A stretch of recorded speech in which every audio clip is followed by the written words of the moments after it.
Hello students, and welcome for our second part of our series, that is chemistry series from 4, and our topic is electrochemistry. The subtopic is redox reactions. We are just beginning the topic. Mr. Moses, welcome. I hope you will enjoy and gain during this session. The objective of our study today, at the end of this lesson, we should be able to define oxidation and reduction processes based on transfer of electrons. Number 2, you are supposed to be able to define and identify reducing and oxidizing agents, also based on electron transfer. Now, last time we looked at redox reactions based on oxygen transfer, but today we are going to look at redox reactions. Redox reactions, but based on electron transfer. Electron transfer. Electron transfer. So, what do these two terms mean in terms of electron transfer? That is oxidation and reduction. Now, 1, oxidation means the loss or the removal of electron from a substance. Removal of electron from a substance. It is the opposite of oxygen. Oxidation means addition of oxygen, but here, removal of electron. While reduction means the addition of electrons to a substance or gain of electrons. Now, redox reactions can now be defined as simultaneous loss or gain of electrons. Simultaneous loss or gain of electrons, meaning a process where both reduction or transfer, that is loss or gain of electrons, occur at the same time. And again, we are supposed also to define reducing agent. So reducing agent is a substance that undergoes oxidation. What does it do? This is the substance that loses electrons. This is the substance that donates electrons. While oxidizing agent is the substance that now gains electrons, the one that accepts electrons. Remember, in Form 2, we talked about metals. Just want to simplify the whole concept. And metals react by losing electrons. If metals react by losing electrons, therefore we can conclude that metals donate electrons, and therefore metals are reducing agents. When you were learning chemistry in Form 2, we talked of nonmetals like the halogens. How do they react? Nonmetals react by gaining electrons. Gaining electrons. So if nonmetals react by gaining electrons, they accept electrons. Therefore, they are oxidizing agents. That is just to remind you from Torah. Now, let us come back to our study and look at examples. How can you identify oxidizing and reducing agents based on transfer of electrons? Our first example in this series is displacement reactions. Displacement of metals from their solutions. So a more reactive metal will actually displace a less reactive metal from its solution. An example is displacement of iron by zinc metal from a solution containing iron 2. Displacement of iron. Displacement of iron. So we are talking about a case where we have zinc solid placed into a solution that contains ion 2. So what will happen? There, let me create some space there. Zinc placed into a solution containing ion 2. What will happen? Zinc will displace ion, and then zinc will go into solution from zinc 2, and ion will remain as a solid. So in our case, zinc is changing to zinc 2. Ion is changing to, ion 2 is changing to ion solid. Transfer of electrons. Now, for zinc to change, zinc solid, to change to zinc 2 ions, positive 2 means losing 2 electrons. So there is loss of 2 electrons. Losing 2 electrons, positive 2. So loss of electron is oxidation. Meaning zinc is undergoing oxidation. Zinc solid. Now, ion 2. For ion 2 to change to ion, ion 2 changing into ion. For example, if you have magnesium, which is 2H2, for it to change to magnesium solid, which is 2H2. Sorry. Magnesium ion is 2H. It changes to magnesium atom, which is 2H2. What do you do to 2H to get 2H2? We add 2 electrons. This positive indicates magnesium had lost 2. So it needs 2 electrons to form magnesium solid. Now we apply this to iron. Iron had lost 2 electrons. So it requires 2 electrons to form iron. So this one is aqueous, this one is aqueous, this one is a solid. Ion 2 gains 2 electrons to form iron. Ion 2 gains 2 electrons to form iron. Gain of electron is called reduction. And so, ion 2 is undergoing reduction. So this one is a redox reaction because there is both oxidation and reduction taking place. The oxidation a half equation, the reduction half equation. Now, how can we identify oxidizing agents? Oxidizing agents. Now, oxidizing agents, we are told, is the substance that accepts electrons. It is the substance that gains electrons. If it is the substance that gains electrons, then how can we identify the oxidizing agent? Which one is gaining electrons? It is ion 2, which gains electron from ion. So ion 2 is the oxidizing agent. Why? Because it gains electrons. It gains electrons. Then we come and identify the reducing agents. We identify the reducing agent. Reducing agent is the substance that gives out electrons. It loses electrons. It donates electrons.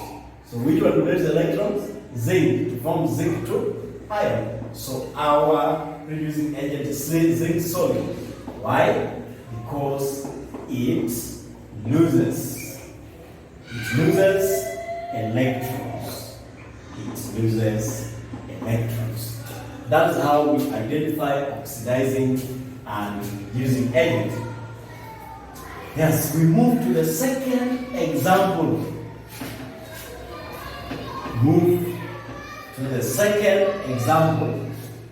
And in this second example, is about zinc and copper. So zinc can also displace copper. Want to take your time later and study that equation because I want to move to part the second one. Now, we can also have redox reactions involving acidified potassium manganate 7 and iron 2 ions. Acidified potassium manganate 7 and iron 2 ions. Now, if you take acidified potassium manganate 7, you dissolve it in water, it will give you potassium ion plus manganate 7 ions. If you take something like iron 2 sulfate solution, it contains iron 2 ions and sulfate ions. Acidified acid. So acids, we normally use hydrogen ions to represent acids. So this one does not take part in the reaction. This one also does not take part in the reaction. We forget about those two. So we are going to come up with a redox reaction consisting of iron 2 and manganate 7.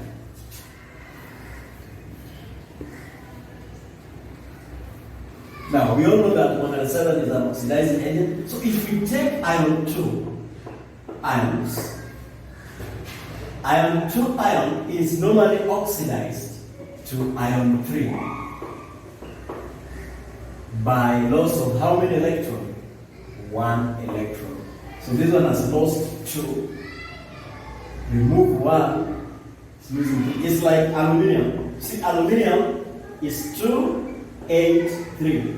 It loses the first electron to form aluminium 1. Electrons are lost one after the other. Electrons are not lost at once. So the first one will be lost, it forms 2H2. Unstable. It loses the second one, it forms 2H1. Unstable. It loses the third one, it forms 2H. Now that is stable. The same with iron. Iron can lose the first electron to form iron 1. Iron 1 is unstable. To lose another electron to form iron 2. Iron 2 is stable. That's why we have iron 2 nitrate, iron 2 sulfate. Then iron 2 can also lose another electron to form iron 3.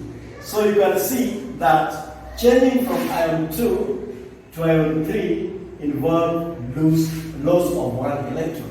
Changing from aluminium 2 to aluminium 3 involves loss of 1 electron. So that's why we say iron 2 loses 1 electron from iron 3.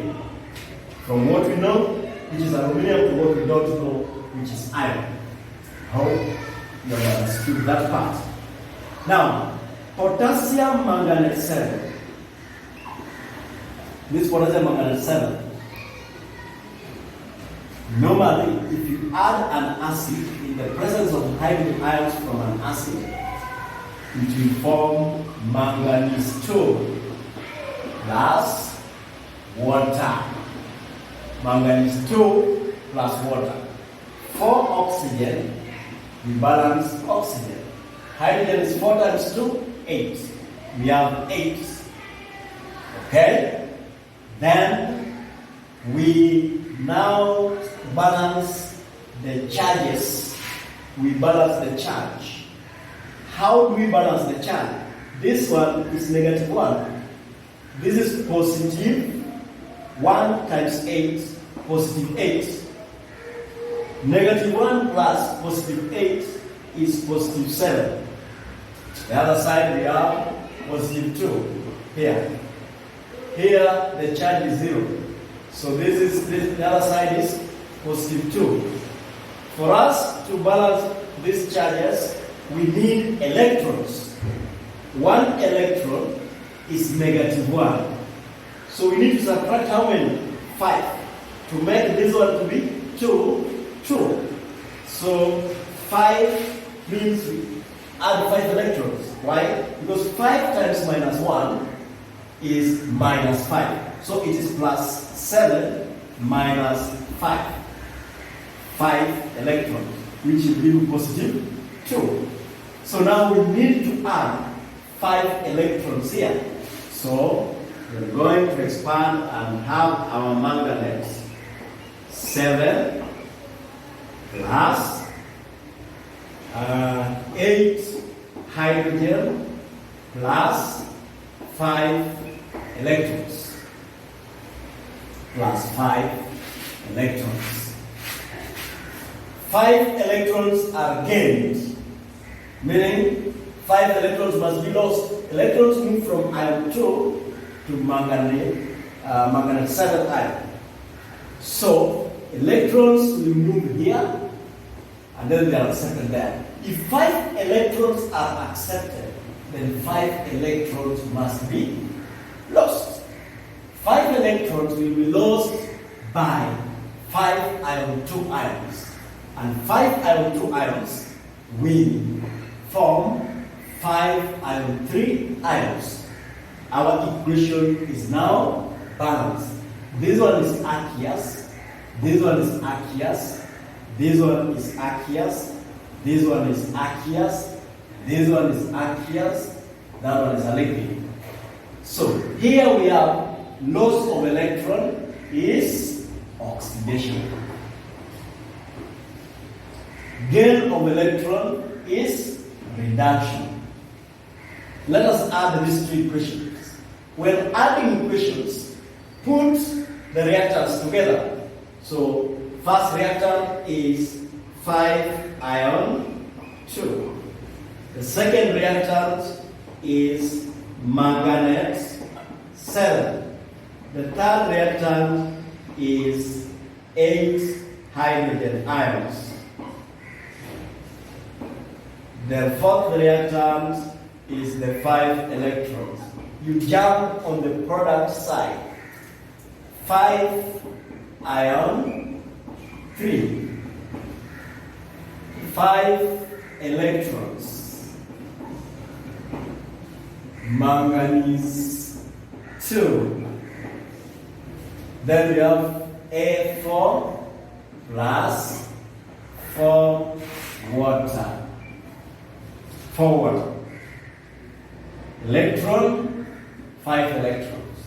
So we remain with 5 ion 2 plus manganese 7 plus 8 hydrogen ions to give 5 ion 3.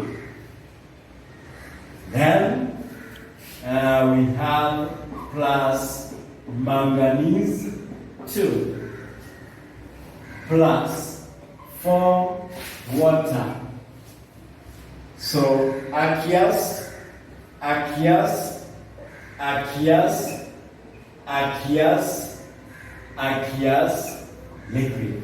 This reaction involves loss of electrons, oxidation, and gain of electron by the manganese 7 ion, which is a reduction, and therefore it is a redox reaction. Where have you met this equation?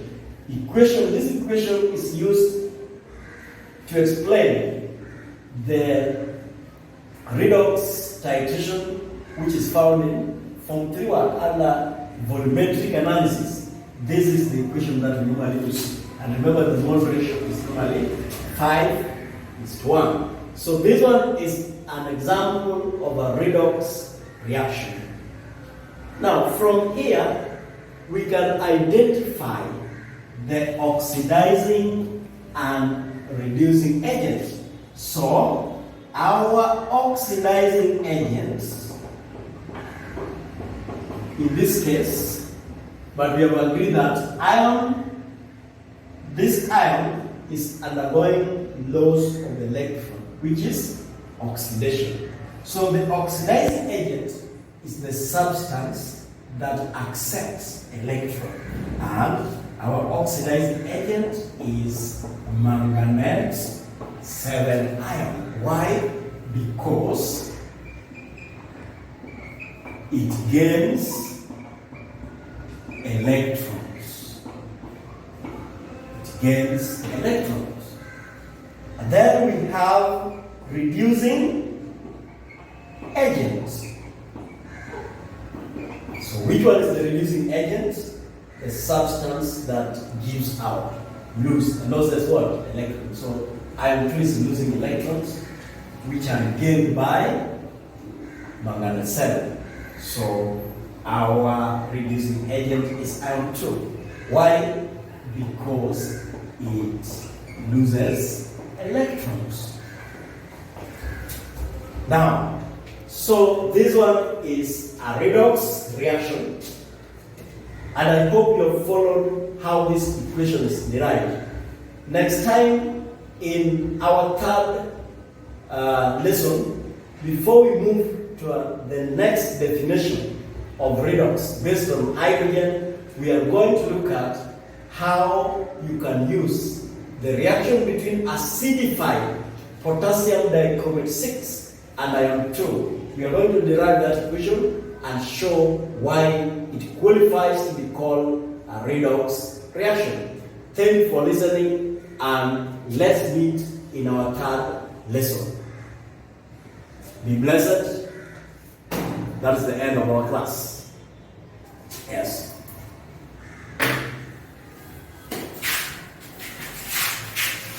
Confirm.